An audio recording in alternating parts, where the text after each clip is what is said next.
Third Shift presents The Imposter's Guide to Gaming, your quick fix for gaming news. Now, here are your hosts, Eric and Matt. Welcome, everybody, to a wonderful episode of IG2G. This is episode 52.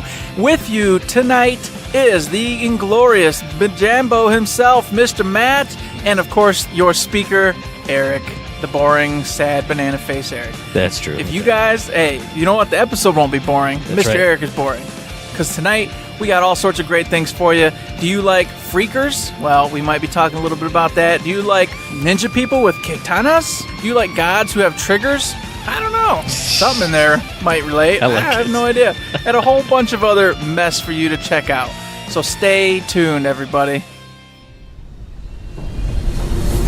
Number 5. So first up on the releases this week, it's a game I can't really talk too much about because this game is all about what you make of it or what you make with it. I'm talking about the early access version of Dreams, which is developed by Media Molecule. If you don't know what Dreams is, I believe I talked about it on either a Third Shift or IG2G. It was a game I was pretty excited about from one of the big shows, TGS or friggin' E3, one of those. But this dropped on the 16th of April for $30, and this is the latest Media Molecule game. Who are they? They're the guys behind Little Big Planet and Tearaway. So this is their latest big creation suite. And the early access version is pretty cool because everything you make in it, you can carry over to the full version of Dreams. Getting in on the early access version gives you the full version later when that does come out. Not sure exactly what that release date is. So if you like making your own content, if you like making your own games, this is obviously going to be something you're into. If you were into Little Big Planet, you're obviously going to like this. I'm not a big creation suite guy, but I was watching some videos of stuff that came, that people made during this early access version. And some of it, it's kind of what you would expect, cutesy graphics, silly stuff, stuff that didn't really have a point, what these people made. But then there was a lot of stuff where the graphics were phenomenal, or the lighting was really good. I'm kind of surprised at the jump that we've gone through from something like Little Big Planet, which was mostly, 3D graphics, but on a 2D plane from what I saw for the most part, to something like this, where there was a first-person shooter type of game that somebody designed with not photorealistic, but really realistic graphics. Stuff I would not have expected from Dreams. And then, third-person action games, third-person platformers, racing games, silly stuff, all kinds of stuff you can make in Dreams. So if you like making games, if you like creating stuff, sharing it with the world, this is going to be the game for you. You're going to want to jump in on this. Like I said, I've seen stuff that goes from total jank to total swank. And if you're anywhere in that range right there, you're going to want to jump on Dreams. I heard that they were releasing the early access in, quote, limited numbers. I'm not sure exactly where that's at now since we're, almost 2 weeks from that launch date. So hopefully if you're interested in it and you're hearing this for the first time, you can jump in and still get your hands on Dreams. Number 4. First up for me is a wonderful game that I'm actually going to be playing as of this evening, and I can't wait. It is called Days Gone. It was published by Sony Interactive Entertainment and developed by SIE Bend Studios. So, this particular title is about the post-apocalyptic environment in which Deacon, a former biker, bad man, pajama kind of guy, survives. His wife, of course, and a buddy of his survived this huge pandemic in which a bunch of people are wiped out.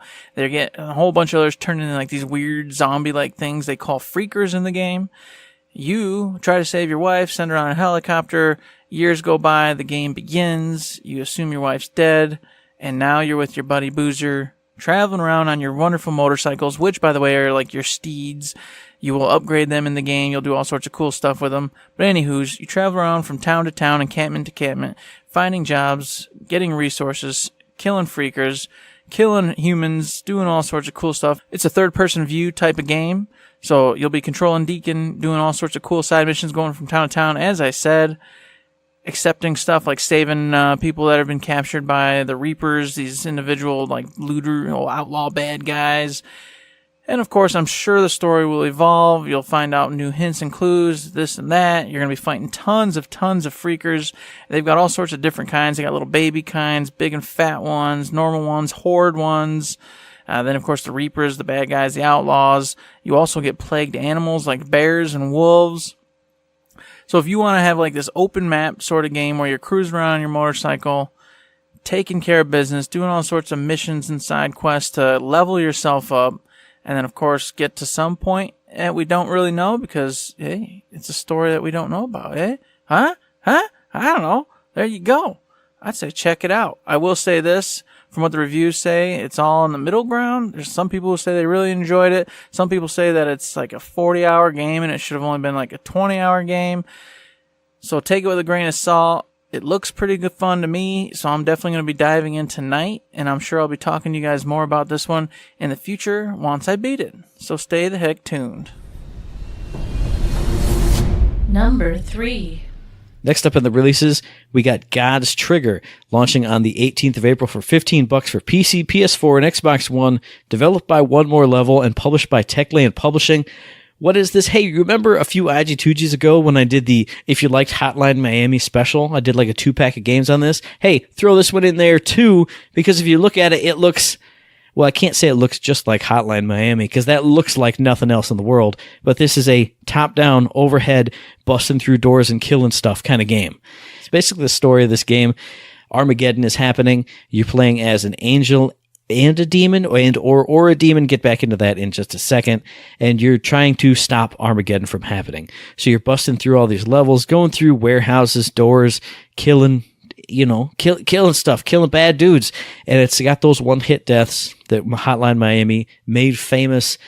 You're picking up all kinds of guns. You got skill trees. You got abilities you can unlock. So it's a little deeper than just Hotline Miami, where it was bust in the door, grab whatever weapons you can. I think, though, Hotline Miami did have a mask system that allowed you to get a specific skill per level, depending on what mask you wore. But in this game, you're controlling two or one. Again, I'll get back to that in a second. Two characters with their own unique skill trees. And you can unlock weapons, power up your skills. You get cool skills like one of the characters can turn invisible. One can mind control other enemies, so you can like lock onto 5 enemies and they all shoot each other until maybe only one is standing. I've seen time slowdowns, all kinds of cool stuff. So if you like the frenetic energy of Hotline Miami, you're probably going to like this one too. But one thing that this game has over Hotline Miami is you can actually play couch co-op with a buddy. So if you're in single player mode, you're swapping between each of those characters at will, and you're going to want to swap between them because you can level them both up, get their skills up, all that good stuff.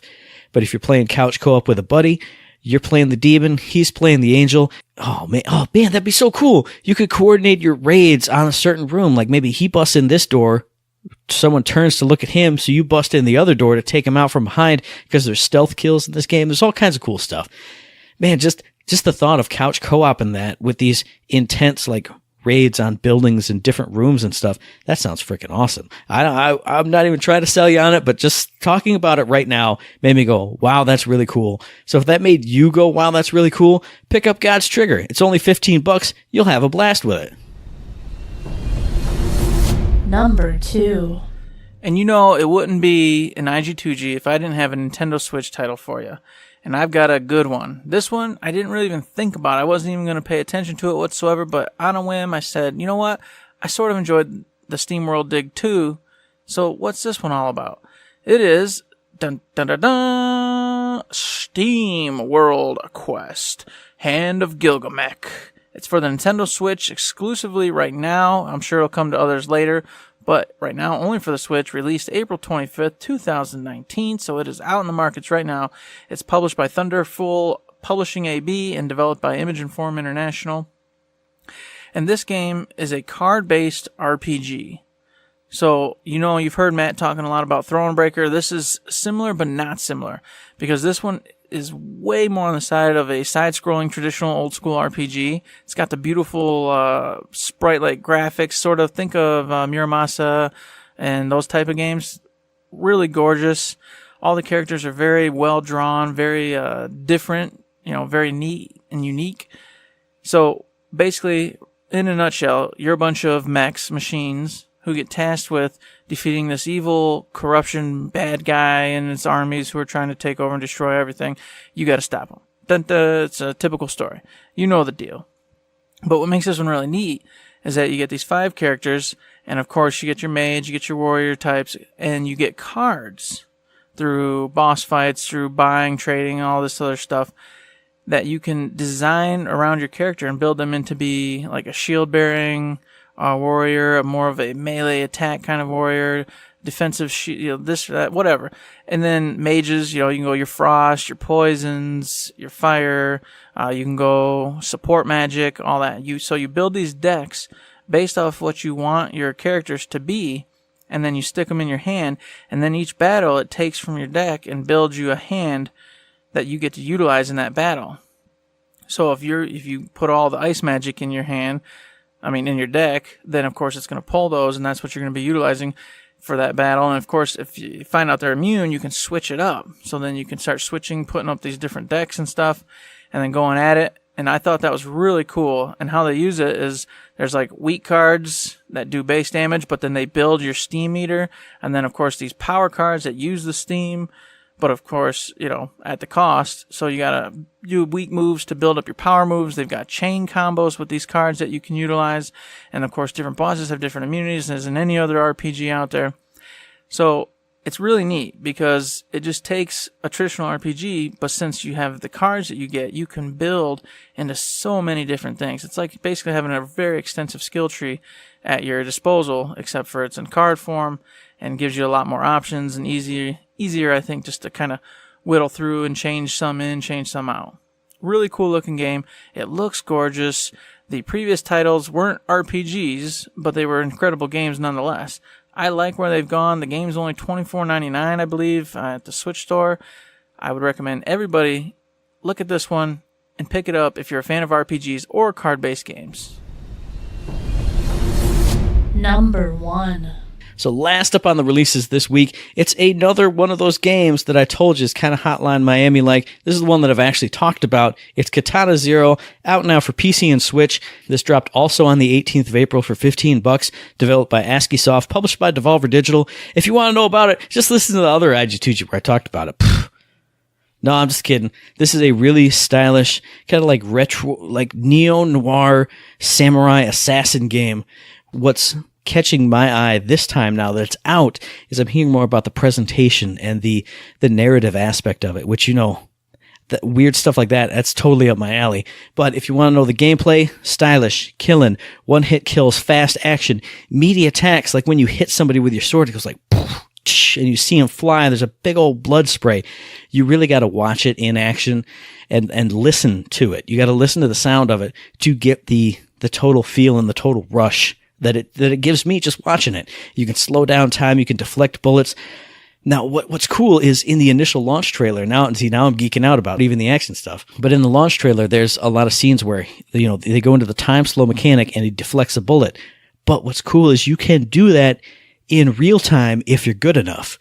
That's what a lot of the reviews I've been seeing say. You can go into the slowdown mechanic, deflect that bullet, but if you get good enough with the timing, because it's like a split second between like the of the muzzle, of him shooting the gun and the bullet hitting you. So if and you can get your sword out just in that split second, you can deflect it back at him in real time.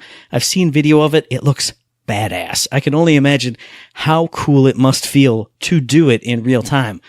But now, getting back to the presentation part, which I didn't know anything about, although I guess there were a couple hints here and there, but now hearing about it specifically, now that it's out, basically, I think in the story, you're an assassin. We got to that, but you're also a user of a drug that lets you like see into the future, gives you like precog powers. So each level that you do, you're playing through a precog run of what you're about to do. So if it doesn't make sense, like think of it like Prince of Persia: Sands of Time, except totally reversed. Because in that game, you'd run and fight, and if you died or fell off a ledge or something, the prince would go, wait, that's not right. That's not what I did. Because he's telling the story of it. Here now, you're planning the mission, and as you're going through and die, you get a screen that goes, no, that won't work. And then it rewinds you back to the beginning, and you start that level over again. So it's like you're pre-building what you're going to do by you the player doing it. And then once you complete the mission, it shows you like the CCTV feed of your actual run and every single thing you did along the way up through, like, it shows your perfect run that you did. And you made that happen by doing it, by getting better, by using your abilities, by, mastering the layouts of these rooms and doing all this cool stuff. It's so cool. I mean, I've seen stealth gameplay, I've seen action gameplay, all kinds of cool stuff like that. And then getting into the narrative segment, I didn't know there were like dialogue trees and actual conversations you can have. Another cool thing is like the conversations are all timing based. It's hard to understand, but from what I've seen in the trailer, like you have a like negative reaction window after somebody asks you a question, or like while their question is scrolling across the screen in text, if you hit your response or any kind of response in that like negative window while they're talking, you actually literally interrupt them, and then they respond to you because you in a different way because you interrupted what they were saying. Instead of waiting and responding like a normal human, you just go boom, boom, boom. You can like bull your way through this conversation, just like cut people off. I've seen a little like 10-second gameplay loop. I think it was of, whoever was doing the review said, oh, maybe you're replaying the scene or whatever, but you just, if you're just pressing that X button to get through the conversation, the person on the other end is going to think, you're basically hanging up the phone on him every time he tries to tell you something. And he gets madder and madder and madder. And his text gets like red and jumbled all across the screen. I've seen stuff where you're like at a reception desk and you're super rude to the lady. She's like, whatever, I don't need to deal with this right now. You can get lost, and doesn't give you whatever kind of info you could get out of her.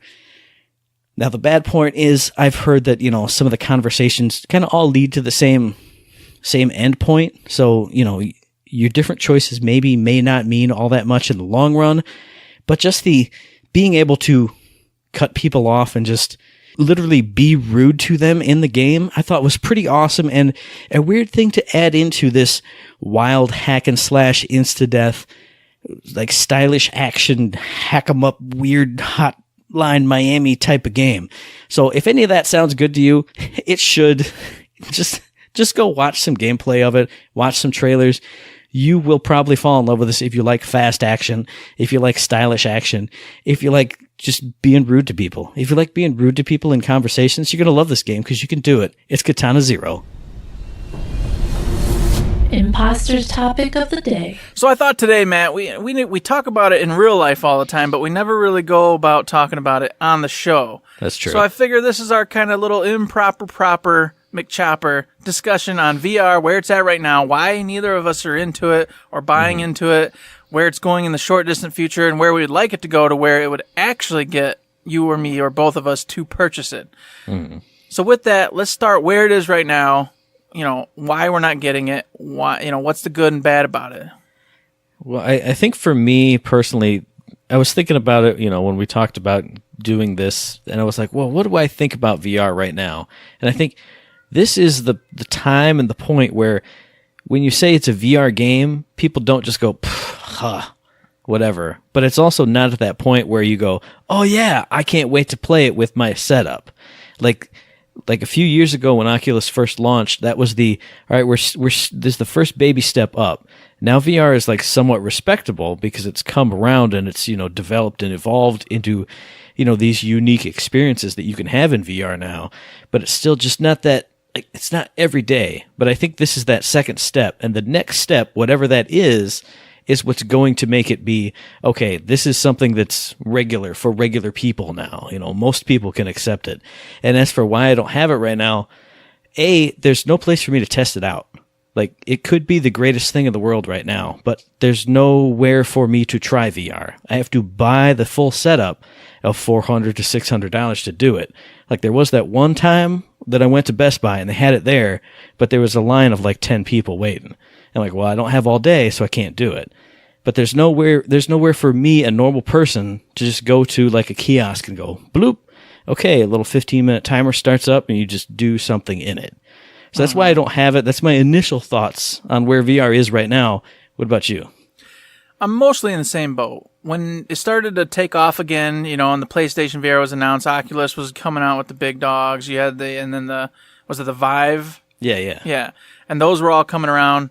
I was like, oh, this is cool. We're making another big push for VR. I started to get really excited, especially when I heard the PlayStation VR, because I said, well, that takes away half the cost because you're going to attach it to the PlayStation instead of having to get a big old gaming rig that costs a fortune, which coincidentally I have a decent one, which could probably do most VR, but whatever. At the time I didn't, so it wasn't in my head. And then the bigger ones were like, oh yeah, you got to set up the cameras. You're going to need a room that's basically square shaped if possible, and that was it. That was the game over for me. I'm like, I don't have a room I can dedicate to no VR. I don't have space for that kind of shenanigans right now. Yeah, that's it. Okay, out the window it went. And then I still held hope. I said maybe I'll get on the PlayStation VR because I can still plug that in and play. But then it came out, and while, like you said, the games, they're interesting. They're way beyond what it used to be. They're to the point where, like, some of them are cool looking, and I want to play them, but they're not to the point where I go, oh my gosh, I have to play this. I have to try this. Yeah. So I feel like you said, it's in a middle ground right now where it's not a trivial gimmick or, stupid toy, basically. Right. But I still don't feel like it's where it needs to be. And another problem that arose besides the cameras is the cords. You have all these cords and all the different podcasters and personalities out there who do get the free, VR headsets thrown at them like candy and have tried them all and played them all. They constantly complain about how much of a headache it is plugging it all in, getting it set up and messing around with it, and then having to deconstruct it all, put it all back away just for a 20, 30-minute experience, because that's what they tend to do. They say by the time you do a half hour to an hour tops in VR, you're out. You want to get out. And I think that, especially with something like the Vive, which had the whole room aspect, I think that was the one that they said, you need a ton of space for this one. If you have cords going to your head, to each of your hands, to wherever else in the room, and you're like, you need that much space to move around in, I'm going to get caught up in that. I need to see where I'm stepping on to make sure I'm not tripping on the cords. If it's like a flight sim and I can sit in my chair and do it, then I'm fine with it, because I still have cords, to my headset or to my controller sometimes. But yeah, if it's something you gotta need space for, you can't have those controllers just tying you down. And that's exactly it. You're right. It's not fun if you're supposed to be in an immersive experience and you've got the controller cords, the cords from the headset, the different everything all over the place. Because the minute you step on one of those and it tugs your headset or tugs your controller, you're no longer in the game. Now you're going, oh goodness. Trying to do it blind because you can't take the headset off, because then that screws that up. And then everything's out of whack. The calibration goes off. So now you're standing there like a doofus trying to recalibrate the controllers and the headset, everything else. Yeah. That just doesn't sound like the fully immersive experience that I'm waiting for. And obviously it has to start somewhere. So a lot of individuals are like, well, if you don't get in now, they're not, the monetary value's not there. Therefore, the money going in to make it better and improve won't come, and then you won't get to where you want to be. And yeah, it's fair, but at the same time, me and you, we're regular Joes. Yeah. We don't have, we're not Mr. Moneybags. We're not on the forefront of this. So I'm like, you know what? Hey, you got more money than I do. You support it, so I can get it later when it's worked itself out. Exactly. Thank you very much. But what would you think of a wireless headset, Matt? Would that change it for you? Like if it was just on your head and no controllers that are wired or anything, they're just wireless controllers? I think that would definitely help, at least, because then I don't feel like I'm tethered to a bunch of stuff. It'd have to have a charging dock so I know it was charged all the time. But that would make it a lot. I mean, obviously for me it would still depend on the price point, but wireless is always better than a bunch of wires everywhere, especially like we were talking about, if it's a room-sized thing, you got to move around. That's 100% more enticing than corded up everywhere. Well, and the reason I mention that is because the Oculus Quest is coming out here shortly, and that's got just the headset, and it's got wireless controllers, and they've got a 60 gigabyte version and then a 128 gigabyte version or something like that. One's priced at $399, the other's priced at $499, something in that range. So is the memory in the headset itself then? It's all in the headset itself. Oh, it's not connected to a computer or anything. Now, it does take a hit, obviously, in the sense that since it has its own processing unit and everything inside the headset, it's not going to be able to play some of the more graphically demanding games without taking a huge hit. But at the same time, it's closer to what we dream of in VR, Yeah. which is you pop the headset on, and there you go, man. You're flying and going. That, it being a self-contained unit, not hooked up to anything, wirelessly or not, even puts it up another step, in my opinion. Because, who knows what could happen with your PS4 or your computer or your Xbox or whatever it is. Having another thing to have to sync up to and drive content to it is just another thing that could possibly fail. If it's just this, boop, and it's just on my head, and that's all I have to worry about is not breaking this thing. And, that's why I like consoles, because it's a self-contained thing. It can go, from this minimum to the maximum, and I don't have to worry about, well, another game's going to come through for this that I can't play unless I upgrade this. And, I mean, unless they come out with some swapping out parts or cards, but whatever. That's why I don't like PC gaming. So if I can buy a self-contained unit that works on its own and has its own thing, and it's like a console for my face, I will like that 100% better. Yes, and I agree with that.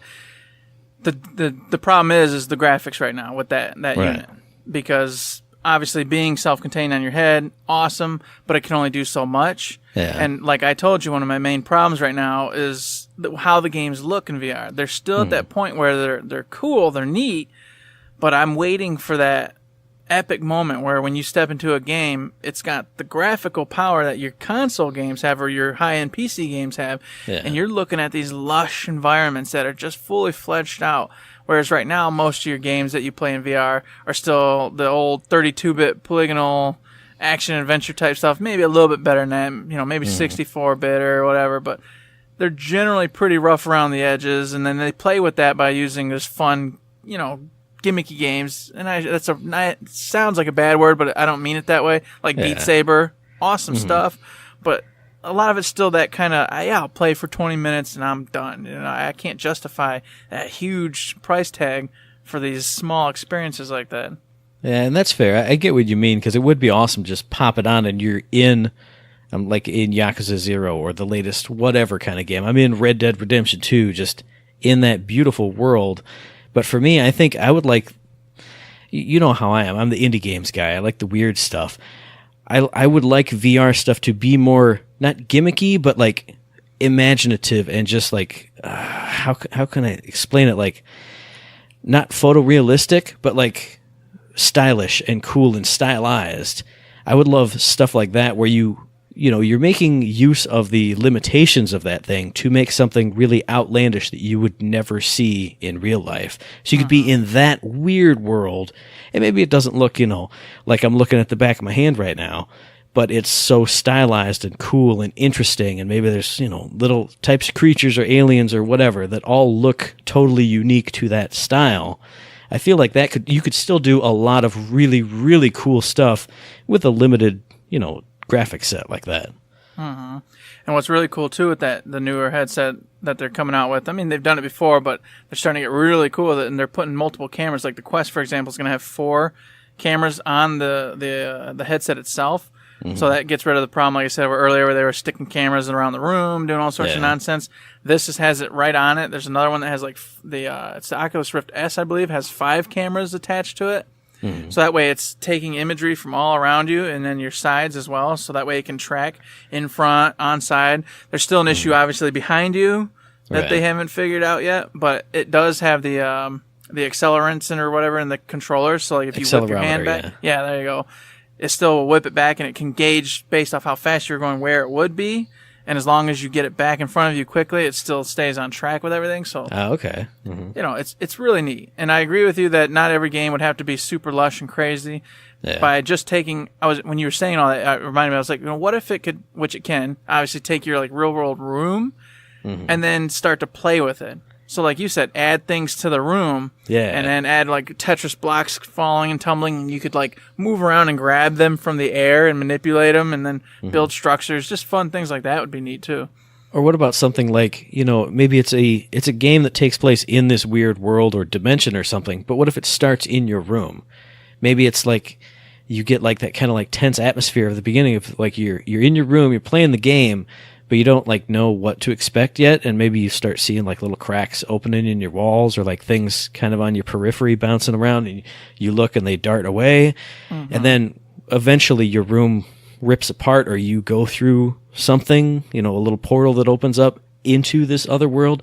I would like stuff like, obviously we've all seen like AR type of gaming with cameras and stuff, for a while now, but something that actually took advantage of what the cameras see of your room to make it like really immersive of what you're doing. That would be pretty awesome. Mm-hmm. And then I was thinking, going on that and then just progressing this forward a little bit, since we're kind of already dipping into where we'd like it to go, to the point where we would actually purchase it. We've seen tons of the movies. We've seen the different anime. You've seen just in your head what you think would work. The key to getting everything to work, I think, would be movement. Ready Player One did the omnidirectional pads, which they've actually dabbled with those in real life. There are some that function. They're not as cool, obviously, or work nearly as well as the one in the movie. Right. But they work. There is the idea of just tracking with cameras your legs and then calibrating your steps and your gait, your walk or whatever. And then that way when you're walking in place in the game, it could say, okay, well, his step is typically this length, so therefore by my walking, the game would just adjust for every fake step I take and then take the steps in the game appropriately. That'd be cool. So therefore, you would in place just be standing and walking and running, and in game you'd actually be moving. Problem with that, of course, then comes if you start to get tricked and then you start moving for real, and then all of a sudden you're actually whapping the wall or doing something stupid. So you'd have to have some kind of ring, like the old school VR headsets did. You have to have some kind of ring. So if you did make that mistake, you'd just bump into the ring, and then you'd be like, "Oh, stop it, dummy," and then you'd be okay again. Unfortunately, that would take you out of the experience a little bit, but I don't know. But at the same time, if you're just walking in place, that kind of takes you out of the experience as it is. That's true. I think that would be the best way to do it, though, because if you just, like, oh man, jump scare, and now I'm going to run, and you feel like you have to run, you just, ring. Okay. Just run in place real quick.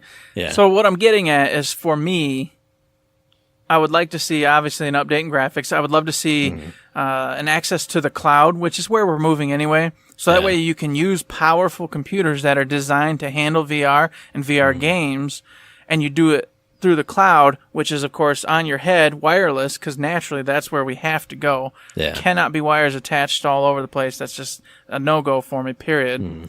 So powerful gaming through cloud-based services, which would require great internet, We all know the issues all over the world with that right now. Right. But this is, of course, all theory. And then some sort of foot movement that allows you to move around without actually hurting or damaging or doing anything. So in the game, it's realistic, which I feel like the omnidirectional, the foot thingy is cool and it sounds great, but I just don't see it being practical because the price of such a machine is ridiculous. Because then if you had that machine, but you had a cheap headset, well, now you're back into the prohibitively expensive market. Yeah, the headsets are pretty cheap, but you got to get this big thing if you want to walk around in Red Dead. Omnidirectional treadmill. You got to get an omnidirectional horse mount to play Red Dead Redemption 2, right? Yeah, exactly. And and we've seen and I always bring this up at work, the online anime Sword Art Online, where you lay down on a bed, you put on the headset, and then it puts you into a sleep state. And then utilizes your nerves. This is not how you described it before. It said put you into a coma is what you said. That is not happening. No way. But something, and this gets more into sci-fi. It's not possible, but it's stuff that would take a lot longer. So I won't tread too much there. But basically, the huge issue is movement. Yeah. I don't like the fact that you still have to do the fake moving with the controller sticks and that. I mean, that's okay, but you can't. I don't feel you'll ever be in a game to the point where I want to be until you can move with your own feet or feel like you're moving with your own feet in a VR game. Yes. And I think you said it right there, having to move the controllers, having to have controllers. I think that's another thing too, because, I see people playing VR and, they have to look down and they're holding, they're always holding a thing, or they just have a weird empty hand that they swipe at. When you push a button, it opens and closes like Pac-Man.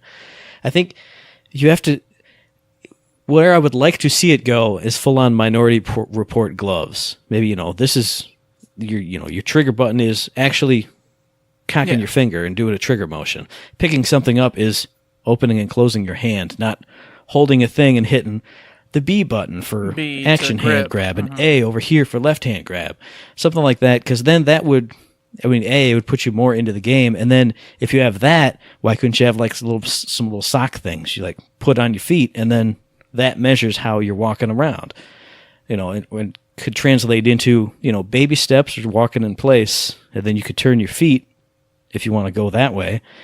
And since it's all a self-contained unit with no wires, you can turn yourself in a circle just like you would in the game, and then just, step in place for going that way.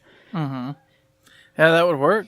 I mean, obviously you'd have to design something around the feet like that. Right. I was thinking too, the ring, that you would control where you're at to make sure you just didn't wander off like a crazy person. Mm-hmm. You could put cameras in the ring itself, which would of course monitor the feet, and then you could have cameras going up, and all this could be sending data back to the headset itself on exactly where you are and how you're moving. So that way it would get a full view, 360 view of your body, literally, and could put you in the game as such and move you as such based off how you're doing. So then you could start to do the animations with your hands, like say you're holding a gun or a sword, and it would mimic your body. So when you're swinging, it's just doing whatever you're doing there inside that ring. Yeah, that makes sense. I mean, even just going off the basis of a ring, as far as turning around, you could have just a camera on the bottom of the unit that sees the different segments of the ring. Oh, he moved from A to B. That means he's turning this many degrees. Just, I feel like that, even just without anything else, would be super easy to do. Have some kind of, it wouldn't even need to be attached or powered to anything. Just a ring with special tape or whatever along the top that your camera sees as you rotate around. And there's the problem of rotation right there. Once you go wires free, because if you spin yourself in a circle and you're all tied up, that's no good. No, but that would solve it. So honestly, I mean, the price would probably still come to play. Yeah. But I think that would be the least expensive way to get yourself in a fully immersive setup. Oh, yeah. If you brought something out that. And then, of course, space-wise, I don't think that'd be too big of an issue. I feel like it would be a lightweight contraption because it's just a ring with a nice base set up, and then you get inside of it with the headset. So you could tuck it into a corner or in a big closet if you got one whenever you're not playing it, and it wouldn't be like a whole room affair, and it would allow you to get a full 360 immersive experience in VR. Then, of course, once again, like we said, if we got it hooked up to the cloud, you're getting the high graphical power, which would allow the games to get more realistic or more in depth. All that. So there you go. We did it. We did it again. You're welcome. Again without any real work or doing anything that actually means science. I don't have any show notes written on that or anything. We just brainstormed that. Boom, like just nothing. Like that. Man, God bless. So basically, to cap it up, you're not going to get on board until there's something way deeper like what we just talked about. Yeah. And I'm not. For me, both of those things have to have the movement and the graphical power. And for you, you just said mostly the movement and the experience. Well, I mean, I feel like since I went on the tangent about the gloves, I think maybe that would just be enough. Like if I, had like 2 power gloves on my hands, and I could actively, feel like my hands are really there in the world instead of I'm gripping 2 controllers, but I see hands doing stuff.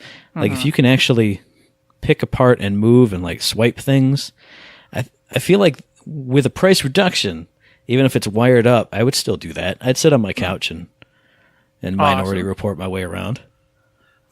Well, there you go. You might be closer to getting a place in VR than me, because I feel like it's going to take them a little bit longer to decide whether or not full movement's going to be where they want to go. I feel like it's going to be actually quite a few years. I think they're going to try to nail the actual base experience before they move on, but they might come out with, alternate controllers way sooner than any of the other business. So you might see Mad Cats. Oh, yeah, they'll come out with a... Well, I actually I watched a whole history of like the Power Glove and like the way they set that up. I mean, it sounds like almost space age now, but they did it in the 80s. Just do that again. They have like a patented thing that measures how much your fingers bend and how they move. That was in the freaking 80s, and we don't have it now. It's not here. Well, but I will say one other thing I want for a VR headset, especially if it's a self-contained, push a button to just flip the visor up and it automatically pauses the game.